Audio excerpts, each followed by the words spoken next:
মায়াঙ্ক যাদব কালকের থেকে এই একটা নামই আইপিএলে ঘুরে বেড়াচ্ছে। তো হঠাৎ কি হলো মায়াঙ্ক যাদবকে নিয়ে এত আলোচনা? কে সে মায়াঙ্ক যাদব? আগে তো কোনোদিন নামও শুনিনি। তো গাইস, কালকের পাঞ্জাব বনাম লখনৌ ম্যাচ নিয়ে অনেকেই বলেছিল যে ম্যাচটা বোরিং হবে, বাট সেখানে এই মায়াঙ্ক যাদব এসে কিন্তু সবার নজর কেড়ে নিয়েছে। মানে ম্যাচের রঙই পাল্টে দিল। মানে তারপর থেকে সবাই মায়াঙ্ক যাদবকে নিয়ে কথা বলে যাচ্ছে। মানে এখন থেকে মনে হচ্ছে আবার কবেই মায়াঙ্ক যাদবকে খেলতে দেখবো, আর তাকে বল হাতে আবার কামাল ছোটাতে দেখবো।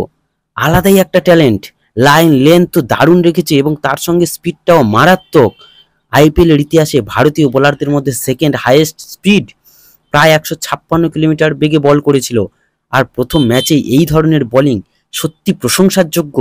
এবার দেখো, যাদের স্পিড বেশি তারা কিন্তু আবার একটা দুটো ম্যাচে মারও খাবে, আর এটা স্বাভাবিক, এটা হয়েই থাকে। বাট যদি লাইন লেন্থ ঠিক রাখতে পারে তাহলে উইকেট টেকারও হবে কিন্তু সে।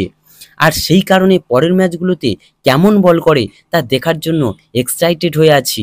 তো এই মায়াঙ্ক যাদব কিন্তু লখনৌতে এসেছিল 2022 সালে। মায়াঙ্ককে আনার ক্ষেত্রে গৌতম গম্ভীরের হাতও ছিল, যদিও 2022 সালে সে কিন্তু একটাও ম্যাচ খেলেনি। আর 2023-এ তার বোলিং দেখে গৌতম গম্ভীর রীতিমতো খুব ইমপ্রেস হয়ে গিয়েছিল, কিন্তু ওয়ার্ম আপ ম্যাচে সে ইনজিওর্ড হয়ে যায় এবং পুরো মরশুম থেকেই ছিটকে যায়। আর 2024 সালে প্রথমে যে সুযোগটা পেল সেই সুযোগই সে কাজে লাগিয়ে দিল।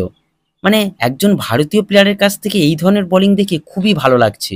তো এবার বলে রাখি, কলকাতার কাছেও কিন্তু এই ধরনের একটা বোলার আছে, যাকে যে কোনো ম্যাচেই আমরা হয়তো এই ধরনের বোলিং করতে দেখতে পাবো। আর তাকে নিয়েও হয়তো একদিন ক্রিকেট বিশ্ব এইভাবে কথাবার্তা বলবে। সেটা হচ্ছে সাকিব হোসেন। তো সাকিব হোসেনও কিন্তু এই ধরনের একজন ট্যালেন্টেড বোলার, যেটা কলকাতার কাছে আছে। তবে সাকিব হোসেনের স্পিডটা হয়তো মায়াঙ্ক যাদবের মতো এত নয়। সে হয়তো 155 প্লাসে বল করবে না, বাট সে কিন্তু 145 প্লাসে বল করতে পারে, এই ক্ষমতা তার আছে। এছাড়া সে কিন্তু রেগুলারই এই 145 প্লাস মেনটেনও করতে পারে এবং তার সঙ্গে সঙ্গে খুব সুন্দর লাইন লেন্থ রেখে বলও করতে পারে। পাশাপাশি তার কাছে স্লোয়ারও আছে। মায়াঙ্ক যাদবকে কিন্তু একটা স্লোয়ার দিতে দেখিনি, হয়তো দেয়নি বোধ হয়। তো যাই হোক, আশা করছি খুব তাড়াতাড়ি সাকিব হোসেনকেও মাঠে দেখতে পাবো। তো গাইস, তোমাদের কি মনে হয়, সাকিবকে খেলানো উচিত? তাহলে অবশ্যই কমেন্টে জানাও। আর যদি ভিডিওটি ভালো লেগে থাকে তাহলে অবশ্যই লাইক ও সাবস্ক্রাইব করে দিও।